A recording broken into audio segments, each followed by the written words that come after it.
Welcome back to the podcast. Hey, it is December 23rd as I'm recording this episode right now, and I'm in the midst of all this holiday prep planning, and I realize I have not done a podcast this week.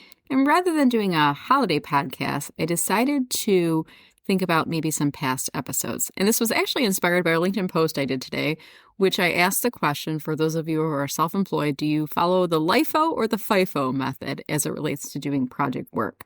And this is an accounting term, last in, first out, meaning do you tackle projects from today first, or do you look back at projects that are oldest, meaning completion, and work on those first?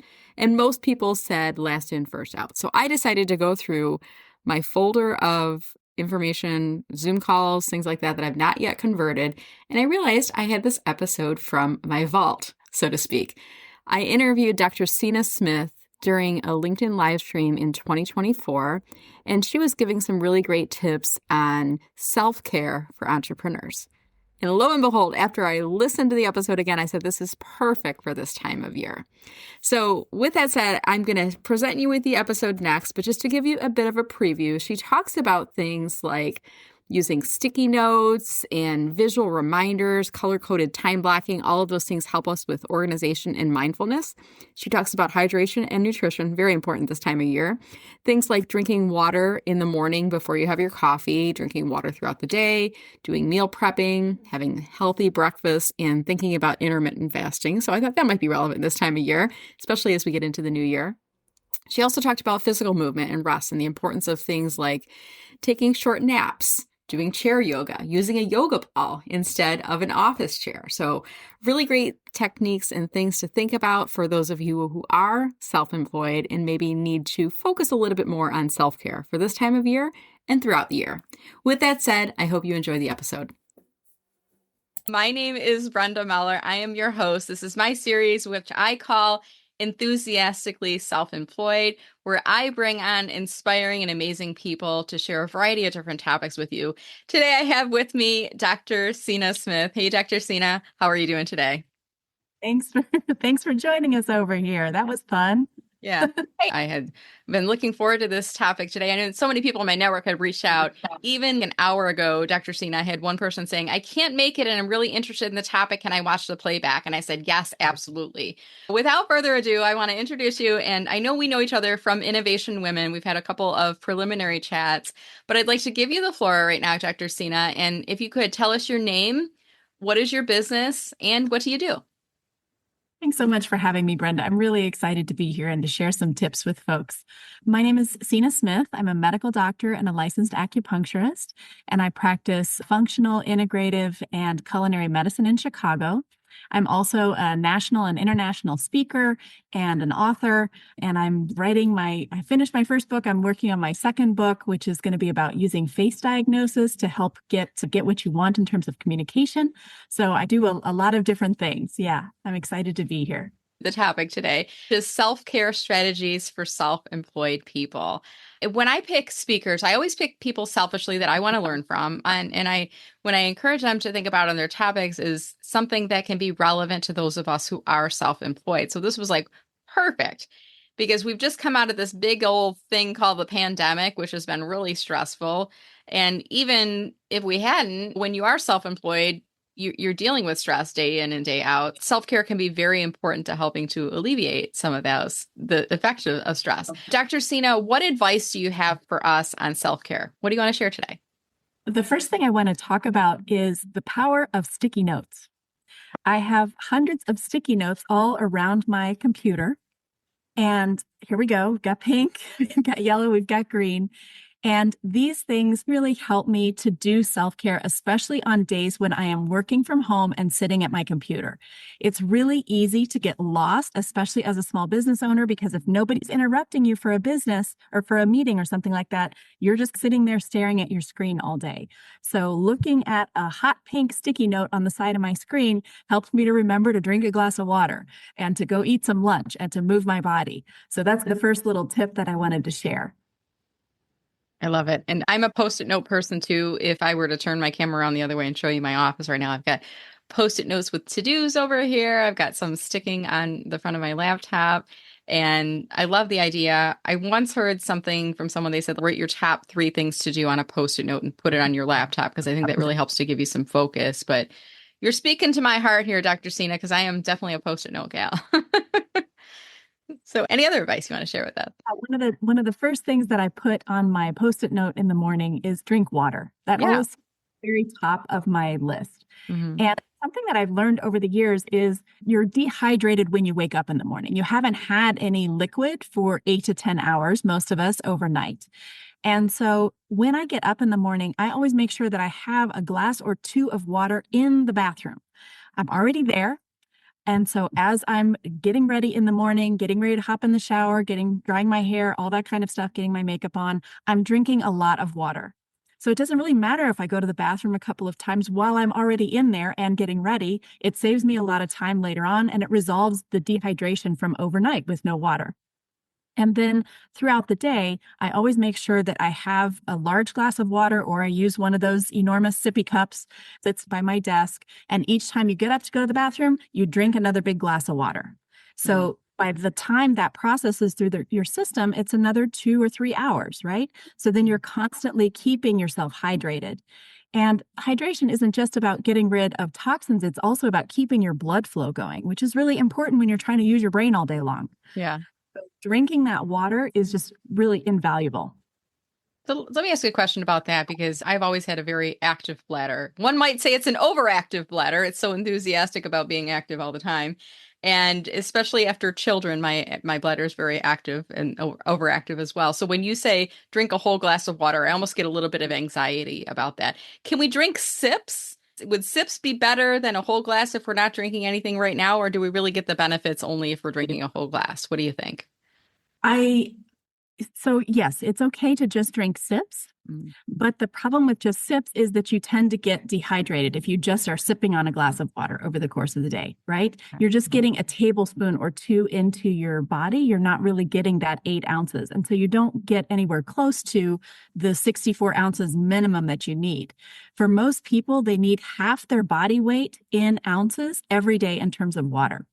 So if you're a 200-pound person, you don't need only 64 ounces. You need 100 ounces of water in order to stay hydrated.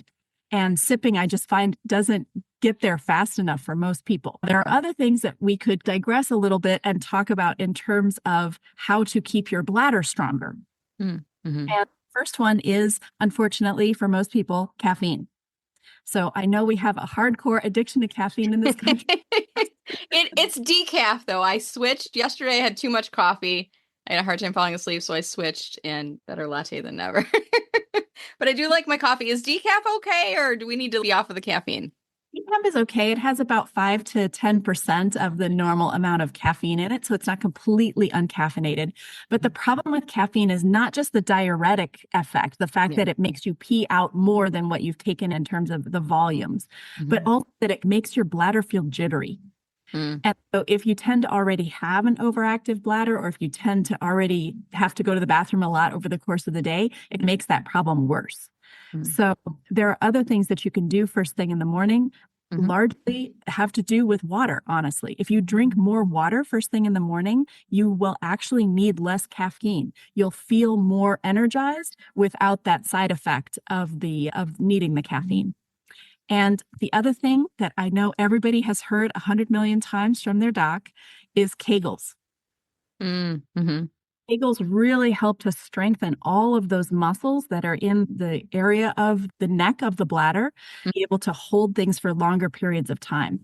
And Kegels, I have a little K on my rear view mirror in my car. And so every time I'm sitting at a stop sign, if I'm sitting at a stoplight, if I'm stuck in traffic, if I've got a couple of minutes before I get out of the car, that little K in my rearview mirror reminds me to do a couple of Kegels.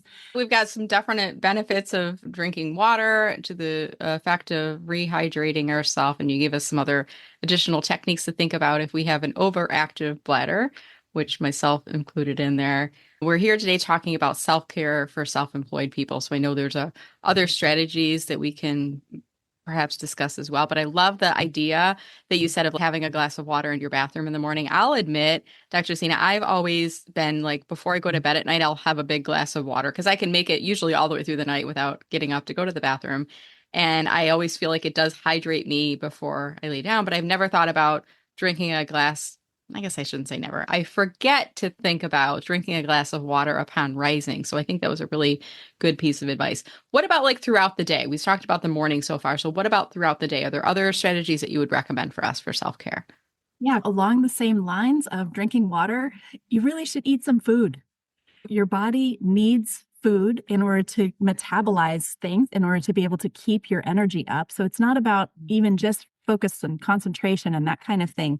If you're not putting energy into the system, you're not going to be able to get energy out. And I find that with being a self-employed person for myself, it's sometimes really hard to organize myself to make meals. I'm tired at the end of the day. I'm distracted in the middle of the day. So something I've started doing that has been super helpful is meal prepping.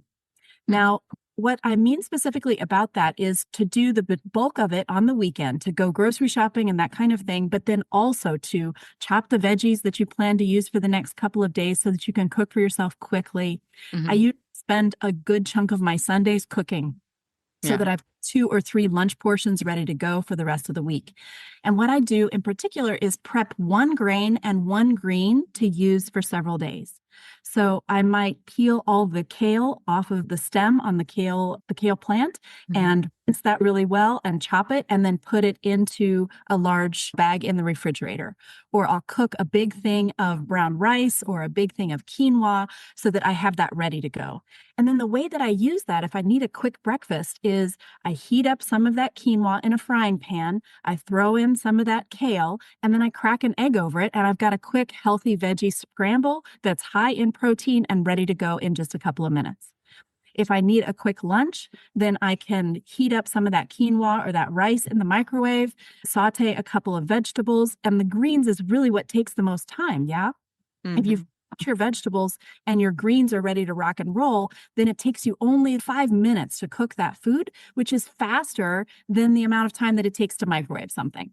And your food that is actually much more recognizable as food, doesn't have all the chemicals, doesn't have all the other components in it that are really just not healthy for you. And that's how I've learned to navigate things.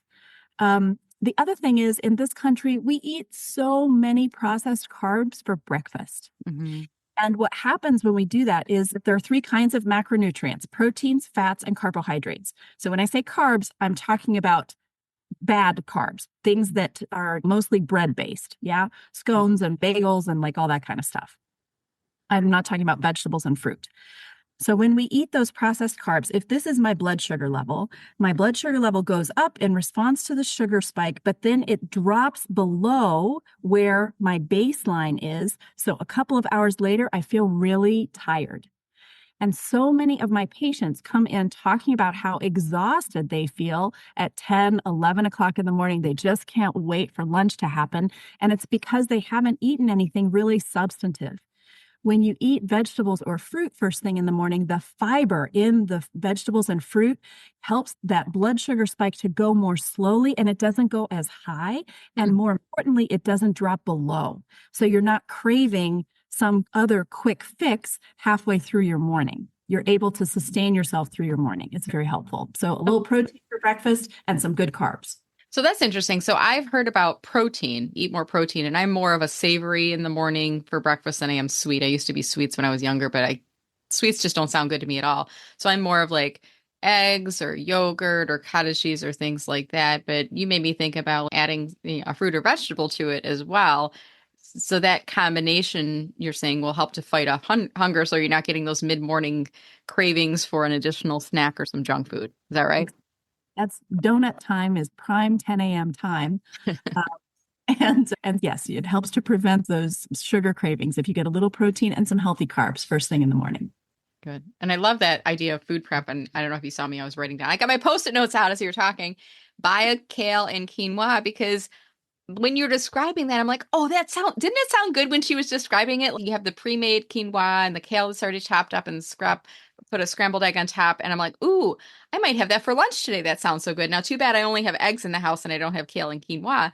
But I loved how you were describing meal prep and bringing all those items together and having a couple things ready in the fridge that are easy to go. Because it does, if I have, right now, I hard boiled some eggs yesterday, Dr. Sina, and I have those to grab and go if I want some quick protein. Whereas if I didn't, I might either not eat at all until later in the day, right? And fasting may be good, maybe not. I don't know. What are your thoughts on fasting as a part of being self-employed? Yeah, so intermittent fasting has a lot of very good research around it. We are not ruminants. So ruminants like cows and sheep and stuff like that, they have multiple stomachs. And so when they eat something, they can just put it off to the side in their second stomach and then come back and digest it later. Okay. We don't function that way. We only have one stomach. So when we eat something, the body has to be reactionary. It has to start digesting. And digesting is not just a passive process, right? The stomach is grinding and there's all kinds of fluid and acid and enzymes and so forth that are being secreted into the tube of the gut to digest food. It's a huge drain on our metabolic energy, honestly, to be able to extract nutrients back out of that food. Mm-hmm. So if we are constantly eating, that's where all of our resources are going. And there's not time to grow new muscles, to repair tissues that have been injured, to scan DNA to make sure that there aren't mutations that are happening. We're constantly in reactionary mode. Okay. So intermittent fasting allows the digestive system to have a break, right? For most people, a 12-hour fast is pretty reasonable. 7 o'clock at night until 7 o'clock in the morning, or 8 and 8, or something along those lines. It also, if you get into the habit of doing that, you're not tempted to eat ice cream at 10 o'clock at night and give yourself a big sugar spike right when you're trying to calm down and go to bed. That was me last night. We had some leftover. I took my daughter and her friend out to Dairy Queen over the weekend. She had the leftover pumpkin pie blizzard. And I'm a pie gal. So I kept looking at it in the freezer. I said, Charlotte, if you're not going to eat it, I'll eat it. And it was probably 9:30 at night and I'm eating this ice cream going, probably shouldn't. Forgetting the fact that we're going to be talking about this the next morning, but it was so good. But yeah, I agree that sugar spike before bed. Maybe that's why I had a hard time falling asleep last night. I don't know. It is. You're exactly right. That's exactly right. And I think that's one of the reasons then we get into the vicious cycle of sugar at night, but right before bed, hard to fall asleep, hard to wake up in the morning because we didn't get enough sleep. Now we need some caffeine and sugar to get the day started again. And it becomes this kind of vicious cycle. High sugar in the bloodstream tells the body that you are in a fight or flight mode. Mm-hmm. So it's part of the sympathetic nervous system. That's part of what the sympathetic nervous system does, is it elevates the blood sugar. So when we eat a big bolus of sugar, when we eat some ice cream or we do a lot of sugary snacking right before bed, it tells the body like, okay, we really need to be awake now. And it makes it much more difficult to fall asleep. Yeah. So going back to your question about intermittent fasting, yes, that's another kind of added benefit is you're not only giving yourself sugars that then turn into fats overnight, and most people don't want that or need that, but also is making it much more difficult for you to sleep, which gives you that slump then the next morning and makes it hard to focus and have a productive day the next day. Yeah, that's interesting how that whole cycle kind of works together. Now, as you were talking about the intermittent fasting, I was wondering, for me, it's easier for me to fast during the day. During the workday, I'll have some days where I just get so busy with work and I'm so fascinated with the work that I'm doing. I'll have a cup of coffee in the morning and I will have some waters. Today I have some water with a little bit of orange juice in it to give a little bit of flavor to it. But I'll be drinking that throughout the day and I will skip lunch entirely. And it'll be like 2, 3 in the afternoon. And now I'm like ravenously hungry because I haven't eaten all day. But I find for me, it's easier for me to fast in the beginning part of the day than 3 o'clock on.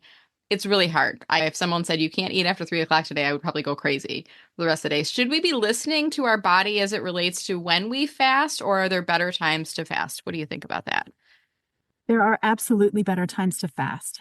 And I will tell you a little secret, and that your body starts to make enzymes, digestive enzymes in particular, stomach acid and all that kind of thing, at the time when it is expecting you to feed it. Okay. So if you tend to eat every day at 2 o'clock in the afternoon, your body's very wise and it will start to make more digestive juices and stuff like that around 1:45. The cells know what time it is. There's a system of chronobiology, chrono meaning time or clock, that the cells get into a rhythm. Now, the best time to not eat is, like I said, overnight, because that's when you're in rest and digest mode, and the body is in housekeeping function. And so that doesn't mean digest the food that is coming in new, but it means clearing out everything that is supposed to be happening that should have moved downstream in the gut. It's really a housekeeping function. There's this really hoity-toity term, migrating myoelectric complex, that happens around 1 o'clock in the morning or so. It's why people have gallbladder attacks at 2 a.m. And it starts the digestive process to sweep everything downstream so that when you get up first thing in the morning, you have some stool there ready to pass. You're ready to get rid of things. Your garbage truck is ready to go out the door. Take it out to the curb. Yeah. So if you shift the time that you eat, after just a couple of days, you'll get hungry at those times. So if you start eating breakfast in the morning at 8 o'clock or 7:30, something like that, your body after a couple of days will then get hungry at that time and will help to remind you to eat something. Okay.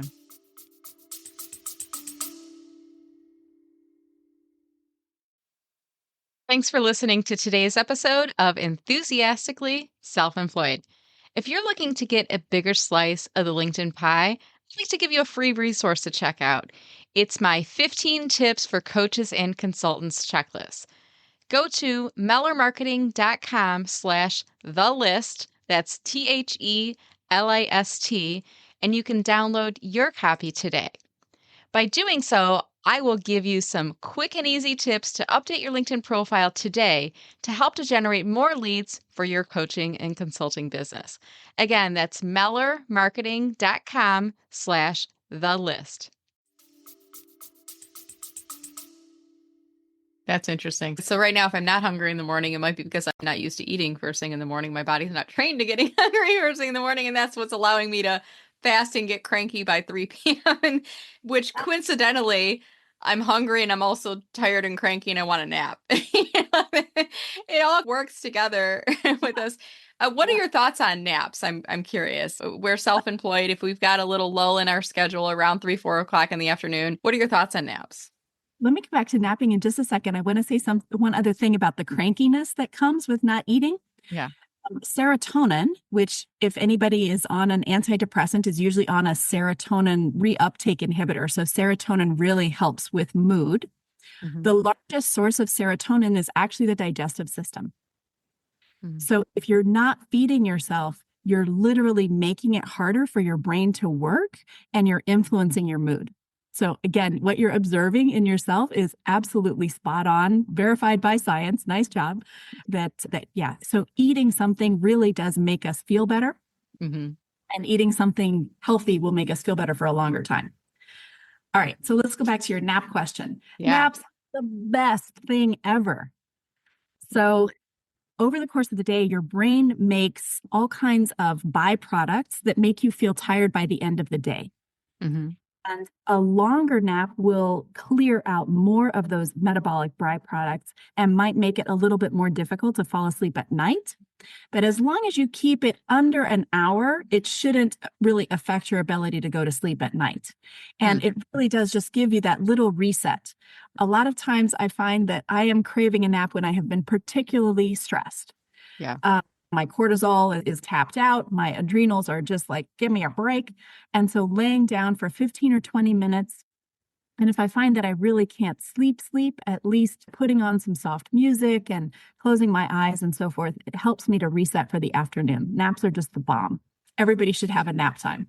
I love it. Thank you for the permission. And I remember when my kids were little, there was like when they were still on one nap a day, it was around 3 o'clock in the afternoon. I think my body actually got used to it, like 3 o'clock in the afternoon. Now it's like clockwork. I'll be tired. I'll look at the clock. I'm like 3 o'clock, time for a nap.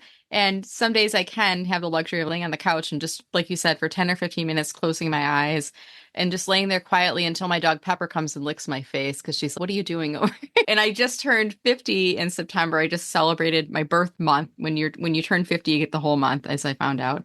I discovered and did that. But I had my family. I said, the only thing I want for my birthday is a hammock. So I got a hammock in the backyard, and I've now laid out there and just exactly what you've said, Dr. Sina. I just lay out there, listen to the birds chirping and the sounds around me, the leaves fluttering, and just get into almost like a twilight, not a full-on nap, but a little bit enough that once I get out of the hammock and go back, I feel like I have some energy again. So you're giving us permission to do that. Is that right? I am giving you permission and encouraging you to do that. Naps are a wonderful kind of mindfulness exercise as well, right? Because as you're laying there in that kind of halfway in, halfway out state, you're Mhm. allowing the creative juices, you're allowing the right side of your brain to take over a little bit. You're coming up with solutions to problems that you've otherwise been just really ruminating on and having a hard time with over the course of the day. Taking that little parasympathetic drive takes you out of the activity of push, push all day long and really pushes the reset button. Yeah, it's great. I love it. Great advice. We're going to change gears here. We're going to move into some audience Q&A. I've been asking you some questions going along the way, and I want to open this up in our Zoom chat. I know everyone who's watching right now is video off and you're muted, which I want to thank you all for doing that. If you do have any questions, the good thing is we have a wide open chat. You can message it to everyone like Royce has done, or if you want to message it privately to myself or to Dr. Sina, please feel free to do. So I see a question from Royce. Thank you so much, Royce, for bouncing off of LinkedIn, coming on over to the Zoom here and watching us. And Royce is asking Dr. Sina, how about exercising? I'm tired of being attached to a screen for hours. Do you have some hacks for us? What do you think? Yes, absolutely. I use a lot of color coding on my calendar over the course of the day Mhm. so that then I can set little alarms, little exercise alarms or movement alarms that go off. And I color block no more than 2 hours. Ideally, it would be every hour because truthfully, the medical literature shows over and over people cannot focus for longer than 40 to 50 minutes. Okay. If you're sitting there for hours and hours trying to get things done on that screen, and it is sometimes hard to break away when you're in a flow or you're writing something or something along those lines, but time blocking yourself so that you don't sit and work for longer than 2 hours.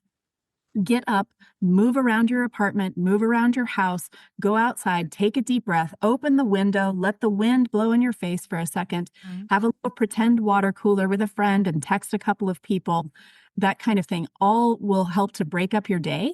And again, you're giving your right brain time to engage in the process. When we're thinking and focusing and pushing ourselves all day long, we are using more of our logical side of our brain. When we allow ourselves a moment to just look outside and move around the room and so forth, then that right brain can engage. And honestly, it comes up with a lot of creative solutions to problems that we're working on. Now, more specifically to Royce's question, Yeah. I love chair yoga. And chair yoga is something that you can do while you're sitting in your chair, even working. It's like doing Kegels while you're sitting at a stop sign. You don't have to get out of the car. You can just sit right there and do your little exercises. So, depending on what part of your body you want to work on, wrapping your arm over the back of your chair and just doing a little twist on both sides. You guys are all doing this with us right now, right? We Feel can't the see you, but hopefully thing. you are. And then laying your arm on your armrest and going over the top. And all of these muscles get really tight when we're sitting at our keyboards and our mouses all day long. Oh, that feels really good. Amazing, yeah? I like that. The other Yeah. one I love is what I call making a turkey neck. Nobody likes this, but it feels really good. And that is, you don't want to tip your chin this way, but you take your chin straight back and you give yourself a little turkey neck. For most of us, we will feel that all the way down between our Oh, shoulders. yeah. I can feel that. Yeah. Yeah. And you can do the same kind of thing with just stretching your neck, both sides. And these are just simple little stretches, but these are all the muscles that get really tight when we're working over the course of the day. I feel a lot looser. Now, it's funny because before the call, we were talking about like some of the things we might talk about today, and you gave me a list of things. And when I saw chair yoga, I immediately thought of, and I'm going to hold it up right now, my yoga ball, Yes. which I'm sitting on. And I don't know if you in the audience, could you tell that I was sitting on a yoga ball? Because what happens when I sit on a yoga ball, I'm moving my hips and moving around a little bit. It's just not for balance. It's just more, it's the novelty that you're sitting on something that isn't just a flat object that you can move your body around. What are your thoughts on sitting on a yoga ball instead of an office chair? Yoga balls are fantastic because they are exercising all those little core muscles that most of us tend to ignore even when we're going to the gym on a regular basis. And so they help to activate all of those core muscles and help us to ground a little bit better onto the space. And we don't get so just slumped when we're on a yoga ball, right? It forces you to sit up tall. You don't have as much back support, and so you're using those muscles. So yoga balls are great. Yeah. I'm going to actually change my video settings just a second, and show you all a chair that I alternate with the one that I'm sitting in right now. Sure. And by the way, while she's doing that, feel free, if you have other questions, you can drop those in chat. If you're nervous about asking the questions, you can use the I have a friend technique. I have a friend who was wondering, or my coworker was wanting me to ask about this. You can use that technique that's in there. So feel free. All right, go ahead, Dr. Sina. Yoga ball. I got this on Amazon and it was like $75-80. It was not expensive. Okay. Sit in this chair.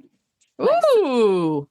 Sit in this chair. So there's all kinds of different positions. I like that. Yeah.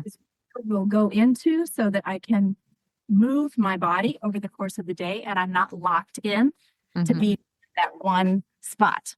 So I love that thing. Yeah. That's very cool. I think I've seen that before. And I'll ask you if after the show, if you have a link to that on Amazon that you could share with us if you feel comfortable doing so. And I know there's probably others out there, but it's always like when we see something like, oh, can you share that link with me? I'm always like, yeah, absolutely. So happy to share that with you. All right. So let's think of any other questions that you'd like to ask Dr. Sina. We'll wait to see if any other questions are coming in. While they are doing that, Dr. Sina, if you could, we talked a little bit about your business at the beginning. So remind us if people would like to learn more about doing business with you. I'm not going to launch LinkedIn right now because it seems like when I open up another window, we start to get the gremlins and the things that are coming out of the woodwork. So I'm not going to navigate to your LinkedIn right now, but could you please let us know, first of all, are you open to accepting LinkedIn invitations from our audience if they're looking to connect with you? Absolutely. I really love LinkedIn. And I love the guru that you are on LinkedIn. I have learned so much by following you.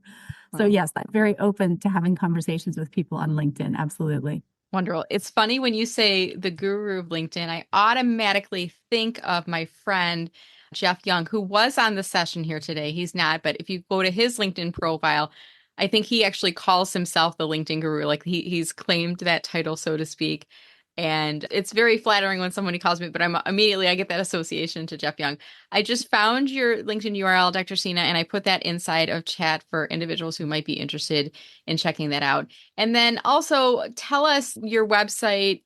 I'm going to put that into the chat right now, is sinasmithmd.com.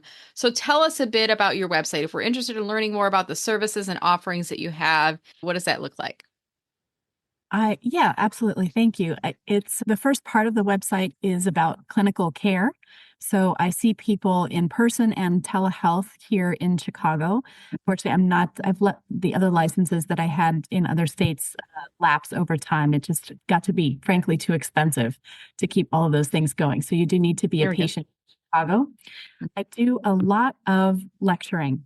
So I was just at the NIH last month. I was the keynote speaker for National Health Sciences University. And I do a lot of speaking on a wide range of health and wellness kinds of topics like we were talking about today. And then my first book was Demystifying Acupuncture. I don't know if you can share that up on screen. I think you'll have to stop blurring your background in order for the book to show. Let's try that again. Oh, look at that. Demystifying Acupuncture. Very good. It's written as a Q&A book. So it's all the common questions that everybody has asked me over the course of the years. And then at the end of each question here are the next questions. I anticipate that you're going to have more questions, and here is how to find the answer to the questions. And so this was really written for a skeptical but curious audience about acupuncture. And I'm getting a lot of good feedback on it, that it is doing what it was designed to do. I'm taking a little bit of a break. I'm sorry, go ahead. I just love that expression. I'm going to put it in chat right now. Skeptical, but curious. Because even the format when you talked about your book, you answered questions. I think any of us who are authors, when I saw that, I'm like, ooh, I could write a LinkedIn book that's like questions about LinkedIn and answers and then follow-up questions as a result. So that might give inspiration to our audience as well. If you're self-employed, you have an area of expertise, a body of knowledge, obviously, you probably get questions asked all the time. That would be a really great book format to follow like the Q&A format, but I also like the skeptical but curious language because I think we can all relate to that. She's referring here to acupuncture, but I think a lot of us, we get our audiences that are coming to us because they are skeptical about whatever it is that we're an expert in, but they're curious about how it can help them. And then may even be the fact what brought you all, the audience, onto this webinar today, or whether you're listening to this on a podcast later, why are you still listening at some point? Because you only have 24 hours in a day, right? But you're curious about self-care and its self-care rather, and its linkage to you being successful as an entrepreneur. So really great. Now you said first book. Do you have other books that you published as well? I'm taking a little time off from speaking right now because I'm working on my second book. Oh, exciting. One of the cool things about Chinese medicine, about traditional Chinese medicine, acupuncture and herbal medicine, is that you can use face diagnosis to learn about somebody's personality type before they even open their mouth. So you can do a little Myers-Briggs on their face, and then you can adjust the way that you talk to them to speak into their listening. Mm-hmm. And so I'm writing a book about how to do that and how to identify whether the person is fire, earth, metal, water, or wood, the 5 elements that we talk about in Chinese medicine. Mm-hmm. Then how to communicate more effectively. So my evil plan with that is that I feel like there's so much antagonism right now in our culture, and so much he versus she, us versus them, a lot of tribalism. And I would like for people to understand a little bit better how to reach out to each other, how to identify with somebody else. And I think this is also really helpful for small business owners, because when you're reaching out to somebody new, you never quite know what is going to reach that person. If they're a metal person, they're going to be really in love with rules. They're going to want to know what are the parameters. They're going to want a very strict outline, like that kind of thing. Mm-hmm. If they're a fire person, they want to know about the emotions of it. How is it going to make them feel? Are they going to be touched? Are they going to be inspired? What is the emotions that are going to come out of this? So the pitches to those 2 different people would be very different. And just looking at somebody's LinkedIn profile will give you some clues about exactly how you should then adjust your speaking for that particular person. So I think it's a lot of broad ranges, and I'm really excited to start writing it. Should be out by the end of the year, I think. Oh, good. I was going to ask you that question because I feel like there's another LinkedIn interview here, which is you just referenced that we could tell things by looking at their profile. I think that might be a fun discussion to have. So I'd like to put the ask out once your book is published and you're ready to start marketing. Reach back out to me, Dr. Sina, and I'd love to host you again. Maybe we can talk about your new book and get into some different areas. Sound good? Yeah, I would love that. Thank you. All right, wonderful. I want to go ahead and wrap us up for this afternoon. And Dr. Sina, I want to thank you for your patience as we were dealing with the tech gremlins. I think I did okay, though. I got us over here without too much screaming and yelling, right? Yeah, you rolled with it just like a professional. Yeah. All right. With that said, I want to thank everyone so much for joining us. When you do see that link, we'd love it if you could share it along on LinkedIn, or if you're listening to it on the podcast, maybe share it with a friend later. With that said, have a wonderful afternoon, and we will see all of you on LinkedIn.